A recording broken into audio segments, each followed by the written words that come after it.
बिस्मिल्लाहिर्रहमानिर्रहीम, अस्सलाम वालेकुम। Welcome to Suno tonight with Sadia Afzal.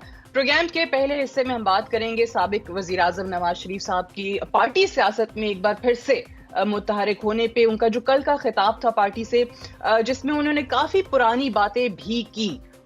इसका क्या मकसद है इस बार? अगर हम मुस्तकबिल की बजाय माजी की बातें करेंगे तो नवाज शरीफ साहब क्या हासिल कर सकेंगे, एक तो ये सवाल। और नवाज शरीफ साहब का पार्टी सियासत में मुतहरिक होना किस तरीके से पार्टी की मकबूलियत को एक बार फिर से उसमें इजाफा करने का बायस बनेगा। साथ ही साथ इसी हिस्से में ये भी बात करेंगे कि इमरान खान के खिलाफ जो नए नए नैब केसेस अब बन रहे हैं, उससे उनको सियासी फायदा होगा या नुकसान। प्रोग्राम का दूसरा हिस्सा हमारा मौशी सूरत हाल के हवाले से होगा।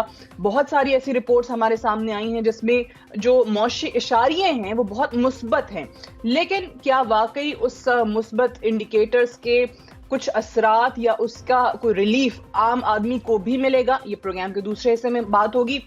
अब प्रोग्राम का तीसरा हिस्सा हमारा एडिटोरियल होगा सादिया स्टेक, जिसमें आज हम आपको अमेरिका की खारजा पॉलिसी के हवाले से बताएंगे और ये बताएंगे कि किस तरीके से अमेरिका अपनी मिलिट्री ताकत को फॉरेन पॉलिसी के टूल के तौर पे इस्तेमाल। साबिक वजीर आजम नवाज शरीफ साहब ने कल अपनी पार्टी का जो खिताब किया, एक इजलास था जिसमें काफी लोग उनकी पार्टी के मौजूद थे। कुछ तो ऐसी बातें हैं जो उन्होंने दोहराई हैं, यानी कि उससे पहले भी उनका तस्करा बहुत होता रहा है। साथ ही साथ 2013 का भी उन्होंने जिक्र किया और ये बताया कि इमरान खान ने किस तरीके से उनकी पीठ में छुरा घोंपा। उन्होंने कहा कि 2013 की हुकूमत बनाने के बाद मैं सबसे पहले खुद इमरान खान से मिलने के लिए गया। इमरान खान ने यकीन दहानी कराई कि वो साथ चलेंगे। मैंने उनको बताया कि 35 पंक्चर वाली बात जो है वो कहीं से भी दुरुस्त नहीं है। लेकिन उसके बाद इमरान खान ने मेरी पीठ में छुरा घोंपा और लंदन प्लान तैयार किया, यानी उनकी हुकूमत के खिलाफ एक साजिश तैयार की ज़हीरुल इस्लाम और ताहिरुल कादरी के साथ मिलके। अब ये बात सिर्फ 2013 तक ही महदूद नहीं रही। उन्होंने 1993 की अपनी हुकूमत के खात्मे का भी जिक्र किया और उस वक्त जो उनकी हुकूमत के नुमाया प्रोजेक्ट्स थे उनको भी गिनवाया। एक तो आज ये जानने की कोशिश करेंगे इस सेगमेंट में कि अगर हम मुस्तकबिल की बात नहीं करेंगे तो फिर ये माजी की बातें क्या वाकई हमारे लिए आने वाले दिनों में कोई राह का तयन कर सकेंगी या नहीं। इस वक्त नवाज शरीफ साहब का पार्टी सियासत में मुतहरिक होना क्या वाकई उनकी जमात की मकबूलियत में इजाफे का बायस बनेगा। और साथ ही जो इमरान खान के खिलाफ अभी हमने देखा है तोशाखाना को लेकर एक और केस सामने आया है जो कि तकरीबन 10 तहाइफ वाला मामला है, जिसमें 7 घड़ियां हैं जो कि उन्होंने गैर कानूनी तौर पर खरीदी और बेची। एक तो ये स्टोरी सामने आई है, फिर उनकी अहलिया के हवाले से भी कि उनको जो तहाइफ मिले थे उसमें भी इसी किस्म के गैर कानूनी इकदाम किए गए। हमने माजी देखा है नैब के केसेस का, किस तरीके से प्रोसिक्यूशन वहां पर की जाती है। इनफैक्ट उनके जो वकला हैं वो खुद जुर्माना अपने पे करवा के आ जाते हैं। ये बहुत सारी मिसालें हमारे सामने मौजूद हैं। तो ऐसे वक्त में इन केसेस का सामने आना, जब एक तरफ इमरान खान को अदालती रिलीफ भी मिल रहा है, यानी 190 मिलियन पाउंड केस में हाल ही में उनकी जमानत मंजूर हुई है, वहां पर ये नैब की तरफ से केसेस आ जाना क्या इमरान खान की मकबूलियत में इजाफा करेगा या कोई सियासी नुकसान उनको होगा, इस पे बात करेंगे। और ये जो एहतसाब का बयानिया एक बार फिर से नवाज शरीफ साहब सामने लेकर आए हैं, इससे उनकी पार्टी को क्या फायदा होगा, इस पर बात करने के लिए हमारे साथ पाकिस्तान मुस्लिम नवाज के सीनियर रहनुमा नासिर भट्ट साहब मौजूद हैं। बहुत शुक्रिया भट्ट साहब, प्रोग्राम में आपने वक्त दिया। सबसे पहले तो भट्ट साहब ये बताइएगा कि कुछ चीजें तो ऑब्वियसली हकायक पर मबनी हैं जो नवाज शरीफ साहब कह रहे हैं, ये माजी में हुआ है। जिस तरीके से उन्होंने हवाला दिया कि 25 करोड़ अवाम के नुमाइंदे को 3 जजेस ने निकाल के बाहर फेंक दिया। फिर ये भी उन्होंने कहा कि उनके पास एक साबिक चीफ जस्टिस की ऑडियो मौजूद है जिसमें वो कहते हैं कि नवाज शरीफ को हमने निकालना है और इमरान खान को हमने लेकर आना है। ये हकायक वो बयान कर रहे हैं, लेकिन मेरा सवाल ये है कि माजी की ये चीजें इस वक्त, जब खुद पिछले दिनों नवाज शरीफ साहब कह चुके थे कि अब हमें आगे की बात करनी चाहिए, माजी को भूलना चाहिए हमें, तो इस वक्त अगर वो दोबारा ये बात शुरू करते हैं तो इससे क्या हासिल होगा? बिस्मिल्लाहिर्रहमानिर्रहीम। देखें जी, मियां नवाज शरीफ साहब ने जो बातें की हैं ये उन्होंने आज बात नहीं की। ये वो जिस दिन से ये धरने शुरू हुए थे, वो लंदन प्लान था, वो लंदन प्लान की सारी बातें सामने थी। फिर एक चीफ जस्टिस साकिब, जिसका नाम साकिब निसार साहब था, वो जिस तरह उन्होंने इस अपना हिस्सा पूरा डाला, क्योंकि उन्होंने मियां नवाज शरीफ को डिस्क्वालीफाई किया कि एक पनामा केस का बहाना चला, हालांकि पनामा में मियां नवाज शरीफ साहब का नाम बिल्कुल नहीं था, ठीक है। फिर उन्होंने कहा जी आपने अपने बेटे से तनख्वाह नहीं ली, हम आपको जो बनती थी 10,000 रियाल था क्या, कि भाई वो बनती थी आपने क्यों नहीं ली, उस पे हम आपको डिस्क्वालीफाई कर रहे हैं, डिस्क्वालीफाई फॉर लाइफ कर रहे हैं। फिर उन्होंने उनको मुस्लिम लीग से हमारे उनको वहां से हटा दिया। या तो क्यों हो ना कि ये एक इंटरनल मसला था, पार्टी है, आप चीफ जस्टिस साहब को इसमें पढ़ने की क्या जरूरत थी कि उन्होंने नवाज शरीफ को कहा जी आप जमात के जो है कायद भी नहीं रह सकते। फिर आपको याद हो कि सेनेट के इलेक्शन और मियां साहब के जब साइन थे तो उन्होंने कहा जी आपके बंदे जो है वो आजाद तस्वर किए जाते हैं क्योंकि आप डिस्क्वालीफाई है, आपके बंदे जितने भी होंगे, आपको पता ही है सेनेट का इलेक्शन ऐसे ही हुआ था, हमारे सब बंदों को आजाद रखा गया। उसका भी एक मकसद था कि जब सेनेट का इलेक्शन आया तो आपको याद होगा कि चेयरमैन सेनेट के लिए जब हाथ उठाते थे बाहर बंदे ज्यादा होते थे, अंदर जाते थे जब वो वोटिंग होती थी तो कम होते थे। तो ये एक प्लानिंग सारी थी जिसके लिए मुल्क को, मियां साहब का ये मकसद है कि मेरे साथ आपने जो कुछ किया, वो जजेस जो अब मौजूद हैं वो जिंदा हैं, वो शौकत सिद्दीकी साहब जिन्होंने बस मना कहा कि मेरे पास एक आ जाते हैं, कहते हैं जी कि आपने नवाज शरीफ को सजा जेल से बाहर नहीं आने देना और उनकी बेटी को भी। तो वो कहते हैं जी, मैंने पूछा कि कौन सा केस है, कहते हैं जी वो केस अभी नीचे उसकी सजा हो जाएगी, वो हमने मैनेज कर लिया है, आपके पास जब आएगा तो आपने उनको जेल से बाहर नहीं आने देना। तो वो शौकत सिद्दीकी साहब ने मानी। फिर आपने देखा कि शौकत सिद्दीकी साहब का क्या हाल हुआ। तो बात ये है, अब भी आप मुझे बताएं आज जो कुछ मैं कहता हूं कि पाकिस्तान के आज जो हालात हैं, ये वहां से अगर वो साजिशें ना चलती, साजिशी लोगों को वो जो टोला था, वो रजीम थी, वो चाहे इमरान भी था उसमें शामिल, उसमें बट सब आप जो बात करें, देखिए ये बात सही है। इसमें जैसे मैंने कहा कि बहुत सारी चीजें हकायक पर मबनी भी हैं। ये अब जब नवाज शरीफ साहब ये कहते हैं कि इमरान खान ने यकीन दहानी कराई, फिर पीठ में छुरा घोंपा, फिर साबिक चीफ जस्टिस की ऑडियो मौजूद है, जजेस ने जो है वो किस तरीके से उनको पैनमा पे निकाल दिया, 25 करोड़ अवाम का में नुमाइंदा था, ये सारी बातें अपनी जगह पर दुरुस्त हैं। लेकिन मेरा सवाल ये है कि आपको खुद याद होगा इस कैंपेन के दौरान, इंतखाबात की, नवाज शरीफ साहब ने खुद एक बयानिया अपनाया जो कि रेजिस्टेंस का नहीं था, मुजाहमत का नहीं था, बल्कि मुफाहमत का था, रिकंसिलिएशन का था। और वो माजी की बातें भूलने की और आगे बढ़ने की खुद बात कर चुके थे। तो अगर अब अपनी बात से अब वो यहां वापस मुजाहमत पे आ रहे हैं या वापस वो एहतसाब की डिमांड कर रहे हैं, तो ये चेंज कैसे आया है?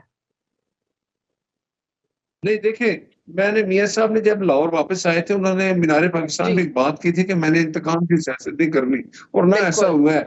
लेकिन एक बात है, एक हकीकत जी सामने चीज आई, वो जज अरशद मलिक की एक वीडियो भी थी, आपको पता होगा, उसमें भी जो कुछ वो कह रहा था, वो उन्होंने नाम लिया से।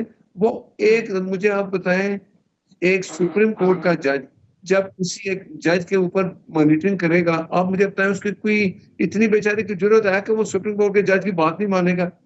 वो जज साहब उसको कहते थे कि आपने सजा देनी है नवाज शरीफ को, तो वो कहता था वो कि मेरे पास जो केस है उसमें मुझे ऐसी कोई चीज नजर नहीं आती, मैं क्या सजा दूं। उसने कहा नहीं, बस आपने सजा देनी है। तो आप मुझे बताएं, इस तरह की साजिशें सामने भी आई हर, अगर इन लोगों को आज भी साकिब निसार जिंदा है, आसिफ सईद कोसा जिंदा है, वो मैं कहता हूँ ज़हीनुल इस्लाम साहब है, इनको बुलाएं। इनको काजी फायद ईसा साहब के साथ क्या हुआ आपको पता है, इमरान के दौर में उनके खिलाफ एक उनके खिलाफ रेफरेंस आ गया। बिल्कुल बिल्कुल। लेकिन अब अगर आप इन जजेस के जो इस सारे मामले में या साजिश में बकौल आपके नवाज शरीफ साहब के शामिल रहे, जिनके खिलाफ बाकायदा शवाहिद हैं, फिर उनका एहतसाब कौन करेगा? एक तरफ तो हमें इस वक्त माहौल ऐसा बना हुआ है कि एक तरफ फौज और अदलिया आमने सामने या उनकी कशीदगी नजर आ रही है, और फौज के अपने अंदर जो हमारी आला अदलिया जुडिशरी है उसके सीनियर तरीन जजेस में एक रिफ्ट और डिवाइड नजर आ रहा है। देखिए, मैं एक बात करता हूं कि जैसे जुल्फकार अली भुट्टो साहब को 45 साल बाद इंसाफ मिला ना, चीफ जस्टिस सुप्रीम कोर्ट ने, बेंच ने कहा जी कि भुट्टो साहब के साथ ज्यादती हुई, लेकिन वो ये तो मान के ना कि अदालत ने गलत फैसला किया, मुझे बताएं, मैं कहता हूं, मैं ये रिक्वेस्ट करता हूं कि हमारे पार्टी के वर्कर लोग, सीनियर लोग भी, कि अगर आप काजी फैजल साहब एक बुला दें इनको, एक सो मोटो ले लें, एक्शन बुलाएं इनको, जी। साकिब निसार साहब को, आसिफ सईद गोदा साहब को, ये को कि भाई आपने ये क्यों किया, ये प्रूफ सब मौजूद है, माने कि हमने गलत किया, हमने इस बुग़्ज़ नवाज शरीफ में आज पाकिस्तान इस हालत में खड़ा है। आपके बताया ना, आजकल 6 जजेस कहते हैं ना कि हम प्रेशराइज हो रहे हैं, हमें फैसले करने के लिए कहा जाता है, आपके सामने है ना। तो जजेस को तो बड़ा बहादुर होना चाहिए। तो मैं, शौकत अजीज साहब बहादुर थे, वो बोले, उनका क्या हाल हुआ, उन्होंने ये किया। उनको अगर आप पूछेंगे नहीं, कौम के सामने नहीं लाएंगे, तो कैसे फ्यूचर में तो ये चीजें खत्म करनी है ना। कि एक अगर कोई जज साहब किसी कोई भी अदालत किसी को कह देती है फैसला, के भी जरूरी है कि सबको पसंद आए, लेकिन अगर वो अपने अशवायत पेश करे, अपनी कहते हैं ना कि मैंने साबित किया जज अरशद मलिक ने कि नवाज शरीफ को मैंने सजा नहीं देनी थी, मुझसे सजा दिलवाई गई, उसको आपने नौकरी से निकाल दिया, नौकरी चली गई, अल्लाह उसको जन्नत दे। लेकिन नवाज शरीफ की सजा किसी ने खत्म नहीं की। मैंने जो केस था वो सुप्रीम कोर्ट के उस वक्त थे आसिफ सईद गोता साहब चीफ जस्टिस थे, उनके पास जब केस गया तो उन्होंने कहा जी वो वीडियो बनाने वाला किधर है, उसको बुलाए, वो कहाँ है, वीडियो कैसे बनी, किस तरह बनी। ये नहीं देखा कि उस वीडियो में जो जज अरशद मलिक कह रहा है कि एक मैंने जिस बंदे को सजा दी वो नहीं बनती थी, आपने उस सजा के मुतालिक कोई बात नहीं की, वो ठीक है सजा भाई बरकरार साहब, रही। लेकिन आप फिर जो, मियां साहब इधर ठीक है, आए, पेश आपकी हुए, बातों सजा से, खत्म हुई, ठीक है। जी जी जी जी, बिल्कुल सही है आपकी। अभी तक जितनी बातें मुझे उसमें ये जो समझ आया, ये बताइएगा कि सही है या गलत है कि नवाज शरीफ साहब ने पाकिस्तान वापस आके मीनार पाकिस्तान में जो पहला जलसा था वहां पर उन्होंने रिकंसिलिएशन की बात जरूर की थी। ये जरूर कहा था कि मैं इंतकाम की सियासत नहीं करना चाहता, आगे बढ़ना चाहता। उन्होंने माफी की बात भी की थी जब इलेक्शन जीते। वहां उस रात जो उन्होंने खिताब किया था उसमें तो इन्होंने बाकी वर्कर्स, बाकी जमात के वर्कर्स के साथ जो है उनको एक हीलिंग टच देने की बात भी की थी। बट उनको ये एहसास अब हो गया है कि जब तक एहतसाब नहीं होगा, साजिशों में मुलव्वस लोगों के खिलाफ कार्रवाई नहीं होगी, तो आप आने वाले दिनों की, मुस्तकबिल की कोई राह का तयन नहीं कर सकते। Is that correct? देखिए, वो ये कह रहे हैं कि साजिश करने वाले अगर इसी तरह हम तो देखेंगे कि इन लोगों को कुछ नहीं हो, तो आने वाले वक्तों में फिर साजिश होगी। अगर साजिशों को हम्म। बेनकाब नहीं किया जाएगा, उनको कटहरे में नहीं लाया जाए कि आप लोगों ने ऐसा क्यों किया, अगर ये उनको ठीक। इतना भी हो जाए कि बता दिया जाए कि ये लोग थे, उनकी तो जो उनको कम से कम ये तो उनको एहसास दिलाया जाए कि आपने एक 25 करोड़ अवाम के जो मुंतखब नुमाइंदे थे, आपने उनको कहा कि आप इस्तीफा दें, घर जाएंगे। जो जितने धरने थे उसके पीछे पीछे ये साजिशी लोग थे, वो ओपन भी हो गए, बेनकाब भी हो गए। हम्म। मियां साहब हमेशा कहते थे कि चले, मैंने अपना फैसला अल्लाह पे छोड़ा ठीक है। है। अच्छा भट्ट साहब, ये बताइए कि अदालती मामलात पे जब हम बात कर रहे हैं तो एक तरफ अगर हम बानी चेयरमैन तहरीक इंसाफ की बात करते हैं, उनको इस्लामाबाद हाई कोर्ट से रिलीफ भी हमें नजर आ रहा है, और उन्हीं जज की तरफ से नजर आ रहा है जिनके खिलाफ पीटीआई जो है वो काफी सख्त जबान इस्तेमाल करती रही है। इस्लामाबाद हाई कोर्ट के चीफ जस्टिस आमिर फारूक, उन्होंने ही, उन्हीं के साथ जो 2 रुकनी बेंच था उसने 190 मिलियन पाउंड केस में इमरान खान की जमानत मंजूर की। फिर एक और इस्लामाबाद हाई कोर्ट का 3 रुकनी बेंच जो है वो समात, जो कि 1 साल से केस की हेयरिंग शुरू नहीं हो रही थी, इमरान खान की मुबैना बेटी टेरियन वाइट वाला जो मामला है उसको भी समात के लिए अब मंजूर कर लिया गया है। लेकिन साथ दूसरी तरफ नैब के नए केसेस भी हमारे सामने आ रहे हैं। अब आप मुझे बताइए कि इस किस्म के केसेस से क्या खान साहब की मकबूलियत में मजीद इजाफा नहीं होगा? इसका क्या सियासी फायदा नहीं होगा उनको? नहीं, एक देखिए बात सुने, मुझे आप बताएं, काजी फायज ईसा साहब के खिलाफ भी तो एक पूरा एक्शन हुआ था जी, ना, जब इमरान खान की हुकूमत थी।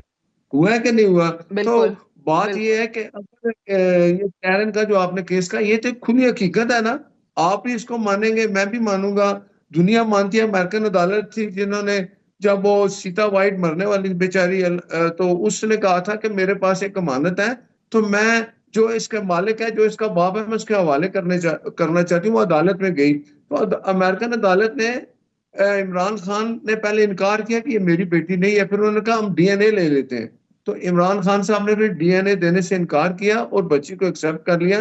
जो लंदन में। तो बात यह है कि ये एक हकीकत है, अगर वो केस पहले रुका हुआ था, ये चला, ये तो अदालत का काम है, अदालत केस चलाएगी। इमरान खान अगर बेगुनाह है तो अपनी बेगुनाही वहां साबित करें, ओके भाई मेरे खिलाफ ये झूठा केस है, तो केस खत्म हो जाएगा। अगर इसमें कोई हकीकत है, मैं इस हक में नहीं हूं कि इस तरह के काम देखें। जब से मुस्लिम लीग नून, पीपल्स पार्टी और एमकेएम की हुकूमत आई, आपको एक भी सियासी कैदी वहां नजर नहीं आएगा।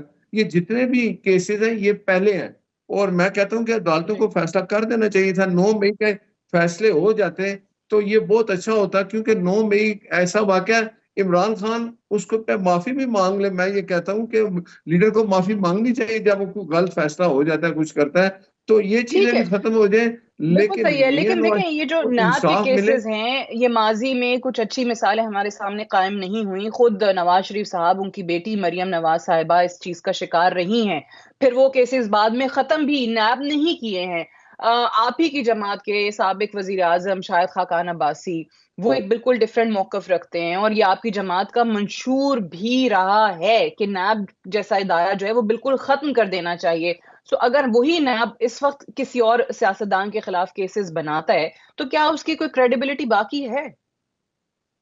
मैं आपकी बात मैं बिल्कुल ठीक कहता हूँ कि नैब ने ये जो किए काम, ये नैब को ये काम नहीं करने चाहिए। लेकिन मैं आपको बताऊं, हम्म। इमरान खान साहब कहते हैं ना कि मैंने अपोजिशन में है ना अभी, तो वो आप उनकी बातें सुने, वो कहते हैं मैंने तो हुकूमत से बात ही नहीं करनी, मैंने तो आर्मी चीफ से बात करनी है। जी। इस बात पे भी अगर अपोजिशन हुकूमत एक जगह बैठ जाए, टेबल टॉक हो जाए, तो जो नैब के इस तरह के इदारे हैं जो लोग, खासकर वो बनाई सियासी लोगों के लिए बनाया गया था, मुशर्रफ के दौर में बना था ये नैब, ठीक है। तो ये हम्म। बैठ के साथ, लेकिन आप अपोजिशन और हुकूमत बैठे तो इसमें भी इत्तेफाक हो जाए, इसको खत्म कर दे। लेकिन इकट्ठे बैठेंगे तो कुछ बात होगी ना। इमरान साहब तो किसी के साथ बैठते ही नहीं, बात ही नहीं करते। बिल्कुल सही है। Senator Nasir Butt, thank you very much for joining us on. Will take a short break here, stay tuned. Welcome back. Program के इस हिस्से में हम बात करेंगे पाकिस्तान की मौशी सूरत हाल के हवाले से, जहां कुछ मुस्बत इशारे भी मिलते हैं, जहां इंडिकेटर्स में बेहतरी आती है। वहीं पर काफी ऐसी रिपोर्ट्स भी सामने आई हैं जो कि मईशत की कुछ अच्छी मंजरकशी नहीं करती हैं। मिसाल के तौर पे अगर हम स्टेट बैंक की रिपोर्ट की बात करें, तो वो जो इस वक्त मुल्क में एक गैर यकीनी सियासी सूरत हाल है उसका जरूर तस्करा करती है, और वो रिपोर्ट कहती है कि ये जो मनफी अंदाज में असरअंदाज हो रही है इस वक्त पाकिस्तान की मईशत पे, इस पे बहुत ज्यादा गौर करने की जरूरत है। फिर साथ ही यूनाइटेड नेशंस की रिपोर्ट को देखा जाए तो वो कहते हैं कि जी रवा माली साल पाकिस्तान की मईशत 2% से तरक्की करेगी।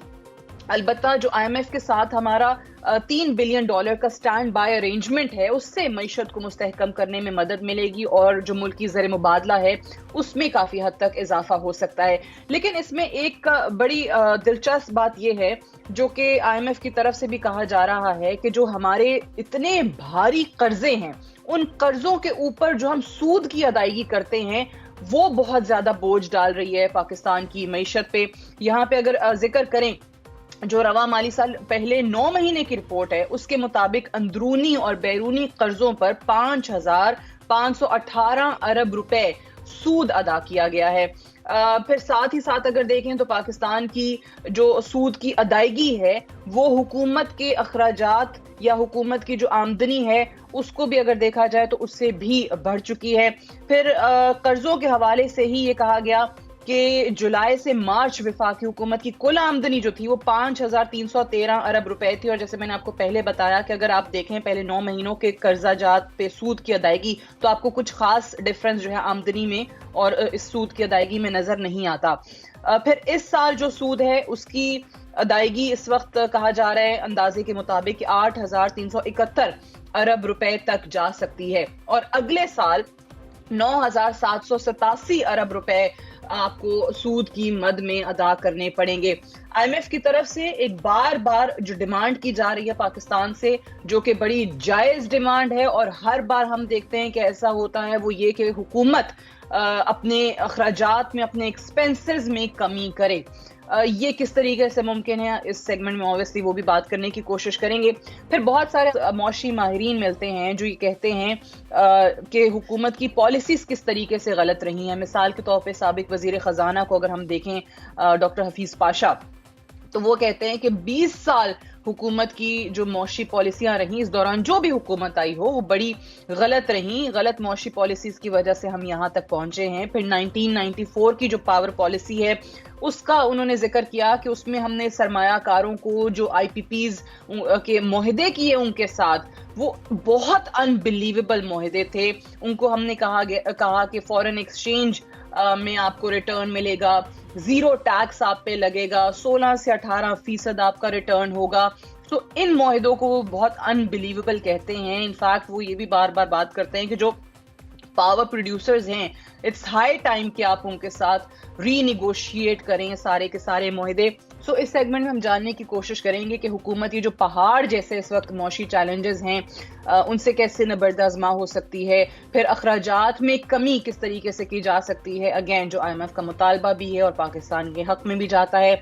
फिर सूद की अदायगी में कमी कैसे मुमकिन है, और जो हुकूमत की आमदनी है उसमें इजाफा कैसे मुमकिन है, क्योंकि अभी बहुत हमने जिस तरह स्टैटिस्टिक्स का भी जिक्र किया कि हुकूमत की आमदनी जो है वो कम है और सूद की अदायगी जो है वो बहुत बढ़ती चली जा रही है। और IPPs के साथ ये जो मुआहदे की रीनिगोशिएशन की बात हो रही है, क्या वाकई इस जानिब भी हमें बढ़ना चाहिए? इस पे बात करेंगे। हमारे साथ मौजूद है पाकिस्तान के renowned economist doctor Khaqan Najeeb. बहुत शुक्रिया डॉक्टर साहब, आपने प्रोग्राम में वक्त दिया।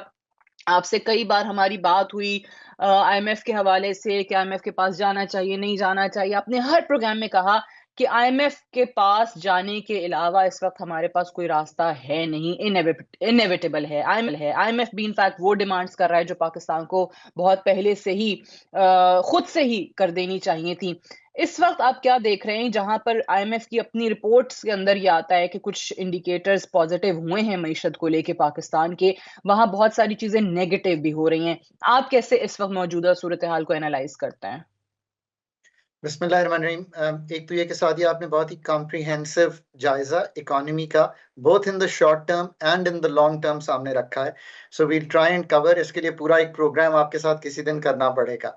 दूसरी बात ये कि आपने बिल्कुल सही कहा। मैंने तब भी कहा था जून में, और मैंने जिनको भी उस वक्त गुफ्तगू की थी, जिनसे भी गुफ्तगू की थी, I don't just mean the media, I mean generally also, मैंने यही कहा था कि IMF के बगैर पाकिस्तान को चलाना इस वक्त मुमकिन नहीं होगा।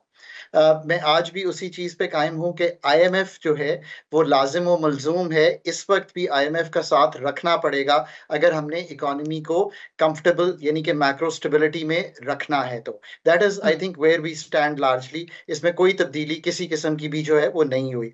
आप देख लीजिए कि IMF का प्रोग्राम होता है, हमारे रिजर्व्स का एक बिल्डअप होता है। अभी $9 अरब के करीब हैं रिजर्व्स। करंट अकाउंट का खसारा कम होता है, मतलब वो $200 मिलियन पे आ गया है। पिछले साल इसी टाइम पीरियड में तकरीबन $3.5-4 बिलियन पे था।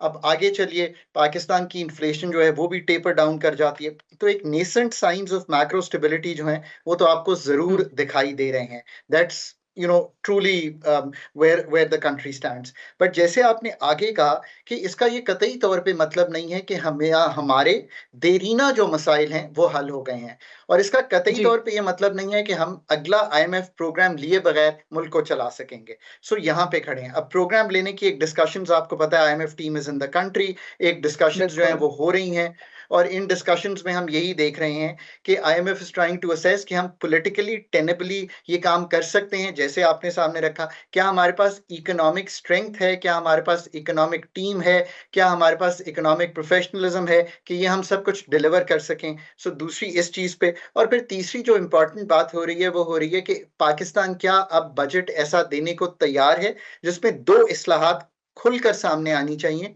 एक आपने बहुत एम्फसाइज किया, and I am really happy, कि एक्सपेंडिचर की क्या वो इस्लाहात हैं जो पाकिस्तान को करनी है। ये निहायत ही जरूरी है। सारी गुफ्तगू चली जाती है टैक्सेशन साइड पे, पाकिस्तान के एक्सपेंडिचर का रिफॉर्म, जिसमें आम फहम जबान में पेंशन्स का रिफॉर्म है, जिसमें पाकिस्तान की डेट को संभालने का रिफॉर्म है, बिकॉज बहुत ज्यादा इस वक्त डेट का जो हुजम है वो भारी पड़ रहा है in terms of the payments. So debt की एक रीप्रोफाइलिंग होनी है। ये मैं हमेशा कहता हूं कि एक्सटर्नल डेट की तो स्पेशली, और हमारी लोकल डेट की भी जो रीप्रोफाइलिंग है वो होने वाली है।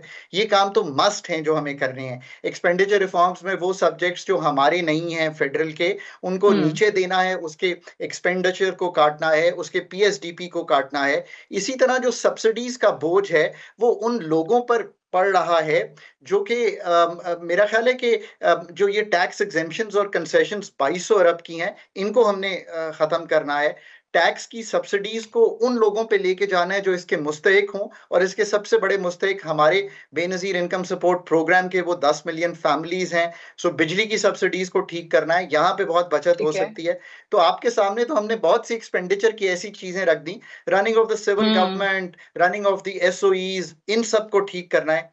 That's true. Sadia, do you अब हैव लेकिन दी? उसमें बहुत ज्यादा सियासी मसलहतें या जो भी कह लें हिकमत अमली वो आड़े आ जाती है। जैसे एक तरफ हम देखते हैं कि बार बार ये कहा जाता है कि जी आपकी गैर यकीनी सूरत हाल जब तक मुस्तहकम नहीं होगी, मईशत मुस्तहकम नहीं होगी, आपके ब्लीडिंग एसओईज हैं जिनका आपने जिक्र किया है, जस्ट वन एग्जांपल, उसमें भी आपको पॉलिटिकल डिफरेंसेस नजर आते हैं। एक जमात कहती है कि नहीं हम इसके हक में नहीं है, एक जमात कहती है कि नहीं हमारा मंशूर है, हमने करना ही करना है। लेकिन मामलात फिर अपने वीक हुकूमतों को देखते हुए किसी की भी हुकूमत आ जाए फिर वो रोक दिए जाते हैं। टैक्स एग्जम्पशन का आपने जिक्र किया, बड़ी अच्छी बात है कि उसको खत्म करना है। जो लोग मुस्तहिक नहीं है वो क्यों इस चीज से मुबर्रा हों, फिर वो उसमें भी कोई रुकावटें आ जाती हैं। तो आपकी नजर में आखिर सबसे बड़ी हर्डल है क्या इन सारे इकदाम को लेने की? सो आई थिंक बहुत ज्यादा पाकिस्तान में जो गुफ्तगू है वो हो जाती है पॉलिटिकल विल की। I yes. Work with the government for over a decade, और मैं अब भी इंगेज जी। रहता हूँ गवर्नमेंट के साथ, trying to help wherever is possible. मैं समझता हूँ कि पाकिस्तान में सबसे बड़ा मसला कॉम्पिटेंस टू डिलीवर का है, हर सतह पे। लेट्स बी ऑनेस्ट, आप एक हम्म। ब्यूरोक्रेटिक सिस्टम जनरलिस्ट्स का चला रहे हैं, वहां भी प्रोफेशनल इनपुट नहीं है। डेमोक्रेसी जिसने उस तरह पाकिस्तान में हम नहीं देखा कि वो पनप सकी हो, कि वो खुद कोई टेक्निकल एक्सपर्टीज, प्रोफेशनल एक्सपर्टीज लेकर अपने साथ आए, कोई प्रोग्राम्स लेकर साथ आए। तो अगर वो भी नहीं हो सका, और तीसरी चीज ये कि क्या कोई प्रोफेशनल्स इस सेटअप में मौजूद हैं, तो आप यकीनी तौर पे ये देखेंगे कि प्रोफेशनल सेटअप में मौजूद नहीं है। So I think that's where we overall stand in the economy. अच्छा डॉक्टर साहब, एक बात ये भी बताइएगा, अभी जिस तरह से हफीज पाशा साहब जिक्र कर रहे हैं, हमारे बहुत सारे ऐसे लोग हैं जो कि हुकूमतों का हिस्सा रहे हैं, खुद उस वक्त उनके पास इख्तियार रहा है कि वो फैसले कर सके लेकिन नहीं कर पाते, और बाद में आके हमें पता चलता है कि जी सिर्फ उनकी हुकूमत नहीं, उससे पहले भी जो 5-6 हुकूमतें गुजरी हैं उनकी भी मुआशी पॉलिसीज बड़ी खराब रही हैं। तो ऐसा क्यों है? जब इख्तियार होता है, जब इक्तदार में होते हैं, जब सारी पावर होती है, उस वक्त फैसले क्यों नहीं करते? देखिए, एक तो सबसे बड़ी वजह यह है कि पाकिस्तान का ग्रोथ मॉडल जो है वो बड़ा आसान रहा है, कि बाहर से हम जब भी चाहे बहुत से इवेंट्स होते रहे जिन्होंने हमें फंड जी। करते रहे, और उन इवेंट्स की फंडिंग की वजह से हमने कभी खुद मेहनत नहीं की कि हम अपनी एक्सपोर्ट्स को बिल्ड कर सकें। हम अपनी इकोनॉमी के जो कलीदी मसाइल हैं, चाहे वो एनर्जी सेक्टर में हो, मतलब बिजली बनानी हो तो हम किसी मुल्क से प्लांट ले लेते हैं, बस चलानी हो तो किसी मुल्क को कह हम्म। देते हैं, रोड खींचनी हो तो किसी और मुल्क को कह देते हैं, अगर ट्रेन लाइन बनानी हो तो किसी और मुल्क को कह देते हैं, और जो सारी थिंकिंग है उसके लिए मल्टीलैटरल्स पे रिलाई करते हैं। मुझे बताइए सादिया, कौन सा मुल्क ऐसा है जो इस तरह चल सकता है? ऑनेस्टली हमें अपनी थिंकिंग को पहले तो वापस लेना है। कहीं एड पॉकेट्स हॉक बन बेसिस जाती पे हैं। चला रहे हैं। जी, बिल्कुल, एडहॉक बेसिस पे चला रहे हैं। हमारी जो थिंकिंग है वो आउटसोर्स्ड है। आउटसोर्स से मतलब है कि हम रिलाई करते हैं, कोई हमें टीए दे देता है, एफबीआर ठीक करना हो तो हम किसी और कंसल्टेंसी से मदद मांग लेते हैं। कभी भी मुल्क जो है वो कॉम्पिटेंस अपनी और अपनी रिस्पॉन्सिबिलिटी लिए, ये जहां पे खड़े हैं ये हमारी वजह से है, ठीक भी हमारे डॉक्टर्स नहीं करना है, और बड़ी डीप सर्जरी की जरूरत है। सबसे पहले आपने पाकिस्तान का जो ग्रोथ आर्किटेक्चर है, अगर उसको ठीक करना है तो पाकिस्तान का जो इन्वेस्टमेंट क्लाइमेट है उसको ठीक करना पड़ेगा। उसके लिए मुल्क को हम्म। डीरेगुलेट करना पड़ेगा, मुल्क में फाइनेंशियल अच्छा, आपने बड़ी इंटरमीडिएशन अच्छी ठीक बात करनी की। मैं पड़ेगी। एक इसी पे जरा सप्लीमेंट्री क्वेश्चन ले लीजिएगा, क्योंकि ये हम अक्सर अपने प्रोग्राम में बात करते हैं और आपसे पहले भी हम फर्स्ट सेगमेंट में गो के वो बिल्कुल ही एक अलग डायमेंशन में डिस्कशन थी, सियासी गुफ्तगू थी, लेकिन वहां पे भी इसका तस्करा हुआ, और वो नैब है। और जब भी पाकिस्तान में इन्वेस्टमेंट की बात होती है, आपके पास क्यों कोई आपका अपना बिजनेसमैन जो है वो घबराता है, वो बाहर जाने के मौके ढूंढ रहा है कि भाई यहाँ पे तो नैब ही जान नहीं छोड़ती है, अब बाहर से किसी इन्वेस्टर को कैसे लाएंगे? वो 100 सवाल करता है, वो 100 दफा सोचता है कि यहाँ तो रेड टेप बहुत है, यहाँ पे तो नैब पीछे पड़ जाती है, मैं अपना पैसा वहां फंसा दूं, मैं किसी और अच्छे मुल्क में क्यों ना कारोबार कर लूं और काम कर लूं। तो ये नैब का इदारा जो है, इसके हालांकि शायद खाकान अब्बासी का मैं जिक्र करती हूँ, और भी बेतहाशा लोग हैं जो कहते हैं कि खत्म कर दें इसको अगर आपने मुल्क में मईशत को परवान चढ़ाना है। तो आप इससे एग्री करते हैं कि इस किस्म की चीजें, इस किस्म के इदारे जो है वो मईशत को पनपने नहीं देंगे? देखिए, हमारा जो इस वक्त निज़ाम है उसमें इतना बर्डनसम निज़ाम है। नैब के अलावा भी आप देखें, पाकिस्तान का एक रेगुलेटरी बर्डन ये है कि 100 से ऊपर रेगुलेटरी इदारे हैं। हुकूमत का जी। फुटप्रिंट हर जगह पे, चाहे वो एविएशन हो, चाहे वो जहाज उड़ाना हो, चाहे वो बिजली बनाना हो, हर जगह पे बहुत हैवी है। गवर्नमेंट हम्म। खुद एक जिस तरह चल रही है उसमें जो काम जल्दी जल्दी होने चाहिए, प्राइवेटाइजेशन, इन्वेस्टमेंट की रिजीम को ठीक करना, वो हम कर नहीं पा रहे। सो ये एक हम्म। नैब को ठीक करने से मसला हल नहीं होगा। मैंने आपके सामने जितनी चीजें रखी हैं ये सब चीजें करनी पड़ेंगी। पॉकेट्स ऑफ प्रोफेशनल, जिसे कहेंगे कॉम्पिटेंस, जो लोग डोमेन नॉलेज के बगैर अगर कोई चीज करें ना, इसको आपको अगर जर्नलिज्म की डोमेन नॉलेज नहीं है एंड यू ट्राई जी। टू बी एन एंकर, फिर this is the whole part. आप कभी यस। किसी ऐसे डॉक्टर के पास जाती हैं अपने दिल का इलाज कराने, जो कार्डियोलॉजिस्ट ना हो, आपको मैं कह दूं सर्जन के पास, आप कहेंगी कितने बेवकूफाना एडवाइस दे रहे हैं। This is what is stopping Pakistan. So एक तरफ नैब का फुटप्रिंट है, एक गवर्नमेंट का फुटप्रिंट है, एक रेगुलेशन का फुटप्रिंट है, एक इन्वेस्टमेंट क्लाइमेट को ईज नहीं कर पा रहे, और एक कॉस्ट ऑफ डूइंग बिजनेस का फुटप्रिंट है। इन सब चीजों को मिलाएं तो पाकिस्तान यहाँ पे खड़ा हुआ है। और फिर ऑफ अच्छा, कोर्स लास्टली एक डॉक्टर साहब, एक बिल्कुल सही है, मेरे पास टाइम कम है, ये एक बहुत अहम जो नुक्ता हम पहले आईपीपीस के हवाले से मैं हफीज पाशा साहब का भी जिक्र कर रही थी कि जिसमें वो कहते हैं कि अनबिलीवेबल मुआहदे हमने किए आईपीपीस के साथ उस वक्त। उनको हमने कहा फॉरेन एक्सचेंज में आपको रिटर्न मिलेगा, 16 to 18% मिलेगा, जीरो टैक्स आपको लगेगा। सो ये तमाम चीजें हमारे सामने रही और बहुत अरसे से हो रही हैं। So do you think that it's high time we renegotiate with power producers? I have been the first one to say कि जो इस वक्त चाइनीज मुआहदे हैं जो 2016-17 में हुए हैं, 15 अरब डॉलर के करीब है, इसको हमें इसकी जो डेट है उसको रीप्रोफाइल करना पड़ेगा, वरना ये जो बिजली का इतना बोझ है ये हम सह नहीं सकते। प्लस जो हमारा एक्सटर्नल पेमेंट हर साल होती है उसका भी बोझ नहीं सह सकते, इसमें कोई दो राह नहीं है। बट ये जो मुआहदे हुए हैं, देखिए ये एक्सपीडियंसी में हुए हैं। अगेन, अगर एक प्रोसेस चल रहा होता, हम डैम बना रहे होते, हम अपनी जो डिस्कोस हैं उनको ठीक रख रहे होते, 600 अरब की तो इस वक्त जो है आईपीपीस को अगर इस तरह ठीक भी करेंगे तो 50 अरब रुपए की बेहतरी आएगी सिस्टम में। 600 अरब की तो चोरी और लॉसेस हैं, तो उसको तो ठीक कीजिए। I know it is very easy to blame the rest of the world, but we must जी। Take our own house in order. That is the most important thing. आप वो 600 अरब बचा लें, आपकी बिजली की कीमत खुद ही 6-8 रुपए नीचे आ जाएगी। So what I am trying to say is कि बहुत सी ऐसी चीजें हैं जिनको इकट्ठा करना है। आईपीपीस ठीक वो फरमा रहे हैं, साथ आपको टीएनडी लॉसेस, साथ आपको कलेक्शन, साथ आपको एफिशिएंसीज, जेनकोस में जितनी आपको जिसको हीट रेट टेस्टिंग करते हैं, ये सारे काम आपको करने पड़ेंगे। Right, doctor Khaqan Najeeb, thank you very much on the show. Will take a break here. Break से वापस जब आप आएंगे तो आप हमारा एडिटोरियल देखेंगे जिसमें हम आपको यूएस की फॉरेन पॉलिसी के हवाले से बताएंगे और आपको ये बताएंगे कि कैसे अमेरिका अपनी मिलिट्री ताकत को फॉरेन पॉलिसी के टूल पर के तौर पे यूज करता है। हमारा ये एडिटोरियल होगा Sadia stake, which was recorded earlier in our studio right after this short break. Stay tuned. 19वीं सदी के आगाज से अमरीकी खारजा और सिक्योरिटी पॉलिसी का जायजा लिया जाए तो इसकी सिर्फ एक समत है, जंग और जोर बाजू के जरिए अपने अहदाफ को हासिल किया जाए। अमरीकी पॉलिसी का सबसे अहम टूल इसकी मिलिट्री पावर है। अमरीकी खारजा पॉलिसी में सफारतकारी का कोई जुज़ शामिल नहीं है। अमरीका सफारतकारी को बिल्कुल नहीं समझता, सिर्फ जोर बाजू और अपनी मिलिट्री ताकत के बलबूते पर दुनिया पर अपना राज कायम करने की कोशिश कर रहा है। अमेरिका इस वक्त 3 जंगें लड़ रहा है।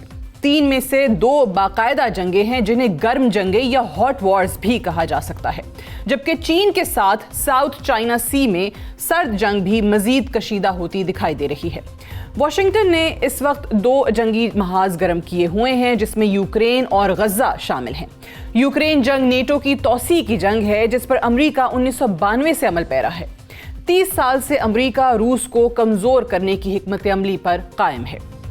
सोवियत यूनियन की तहलील के बाद अमेरिका तमाम आज़ाद रियासतों पर अपना असर रसूख कायम करना चाहता था। अमेरिका सोवियत यूनियन के तमाम छोड़े हुए फौजी अड्डों पर अमेरिकी तसल्लुत चाहता था और फौजी अड्डों को अपने जेरे कंट्रोल लाने के लिए सबसे अहम पहलू नेटो की तौसी थी। चुनाचे नेटो की तौसी के अमल का आगाज किया गया। नेटो की तौसी का वाहिद मकसद रूस की सरहदों की तरफ बढ़ना था। यूक्रेन रूस के लिए रेड लाइन था और है। रूस ने गुज़श्ता 15 साल में कई मरतबा अमेरिका को बावर कराने की कोशिश की कि यूक्रेन की तरफ ना बढ़ा जाए। जूलियन असांज के एक लीक्ड डॉक्यूमेंट के जरिए हमें मालूम हुआ था कि विलियम बर्न्स, जो 2008 में रूस में अमेरिकी सफीर और मौजूदा CIA के डायरेक्टर हैं, उनके जरिए पैगाम में यूक्रेन तक नेटो की तौसीक का तस्करा किया गया था। तवील सफ़र को मुख्तसर करते हुए वाज़े अल्फाज में कहा जा सकता है कि अमेरिका की सफारतकारी का वाहिद जरिया इसकी मिलिट्री ताकत थी, जिसके जरिए अमेरिका ने यूक्रेन को इस्तेमाल करते हुए रूस को कंट्रोल करने की कोशिश का आगाज किया, जिसका सिलसिला आज भी जंग की सूरत में हम देख रहे हैं। अमेरिका की गज़ा में जंग की बात की जाए तो ये जंग बगैर किसी वक्फे के जारी है। ना अमेरिका ने असलहे की फराहमी में वक्फा आने दिया और ना ही फंड्स की फराहमी में। अमेरिकी असलहे के जोरे बाजू पर आज गज़ा में जेनोसाइड और एथनिक क्लेंजिंग का अमल भरपूर तरीके से जारी है। 1967 की अरब इजराइल जंग को आज 57 बरस बीत चुके हैं, मगर 57 बरस बाद भी अमेरिका सेहूनी रियासत को 1967 में हासिल की गई फतूहात और ज़मीनी कब्जे को ताखीरी हरबों और जंग की मदद से अपने ज़ेरे कंट्रोल रखना चाहता है, ताकि लाखों इजरायली आबादकारों को आबाद किया जा सके। गुज़श्ता 57 साल से इजराइल के हाथों नस्लकुशी की पॉलिसी हमारे सामने है। 1948 में नस्लकुशी के खिलाफ बनाए गए कवानीन की खुल्लम खुल्ला खिलाफ वर्जी जारी है। अमेरिका अपने बनाए हुए कवानीन को खुद ही ख़त्म कर चुका है। दमिश्क में ईरानी काउंसलेट पर हमले के बाद इजराइल गज़ा में शुरू होने वाली जंग को मज़ीद तौसी देता हुआ दिखाई दे रहा है। गुज़श्ता रात दमिश्क में ईरानी काउंसलेट पर हमले का रद्द-ए-अमल देते हुए ईरान ने इजराइल पर बराह रास्त हमला करते हुए तकरीबन 300 ड्रोन और क्रूज मिसाइल्स फायर किए, जिसमें इजरायली दिफाई तंसीबात को निशाना बनाया गया। ईरानी मीडिया का कहना था कि 50% अहदाफ को निशाना बनाया गया, जबकि इजरायली तर्जुमान का कहना था कि सिर्फ चंद ईरानी मिसाइल इजराइल की सरजमीन पर गिरे, जिससे सिर्फ इंफ्रास्ट्रक्चर को मामूली नुकसान हुआ। गज़ा से अमेरिका की मदद से शुरू होने वाली जंग मुकम्मल मशरिक़ वस्ता को अपनी लपेट में ले सकती है। अमेरिका की तीसरी सर्द जंग चीन के साथ जारी है, जिसका इल्ज़ाम चीन पर लगाया जाता है। दरअसल ये साबिक सदर बराक ओबामा की बनाई गई पॉलिसी है। चीन की मुसलसल मिलिट्री और मौशी कामयाबी दुनिया में अमेरिकी इजारादारी के लिए एक चैलेंज का बायस बन रही थी। अमेरिकी खारजा और सिक्योरिटी माहिरीन का मानना था कि China is getting too big and too powerful. चीन अपनी मिलिट्री और मौशी ताकत की वजह से अमेरिका के लिए एक सिक्योरिटी थ्रेट साबित हो रहा था। गुज़श्ता 40 साल में चीन दुनिया की किसी भी जंग का हिस्सा नहीं रहा। इसके बावजूद अमेरिका चीन को अपने लिए एक खतरा तस्वर करता है। अमेरिका ने चीन की मईशत का मुकाबला करने के बजाय अपनी मिलिट्री ताकत के जरिए चीन का घेराव किया हुआ है। अमेरिका चीन के हमसाया ममालिक के साथ मिलकर नए इत्तेहाद बनाकर खुद को मजबूत करने की कोशिश कर रहा है, ताकि चीन का रास्ता रोका जाए। जब चीन रद्द-ए-अमल देता है तो अमेरिका की तरफ से कहा जाता है कि देखें, चीन एक खतरा है और चीन दुनिया को कंट्रोल करने की कोशिश करता है। आज के एडिटोरियल के इख्तिताम पर हम वाज़े अल्फाज में कह सकते हैं कि अमेरिका की खारजा पॉलिसी मिलिट्री ताकत और मिलिट्री इंडस्ट्रियल कॉम्प्लेक्स पर कायम है। अमेरिकी खारजा पॉलिसी का दारोमदार अमेरिकी अवाम के मुफादात में नहीं, वाशिंगटन अपने खारजा और सिक्योरिटी अहदाफ झूठ, मिलिट्री ताकत और जंग के खौफ से दुनिया भर में चला रहा है। अमेरिका दुनिया में तबाही का रास्ता इख्तियार किए हुए है। गुज़श्ता कई दहाइयों से दुनिया भर में जंगों की बदौलत अमेरिका अपनी पॉलिसीज़ को दुनिया भर में लागू करने की कोशिश में मसरूफ़ अमल है। That's all for tonight. Good night and Allah Hafiz.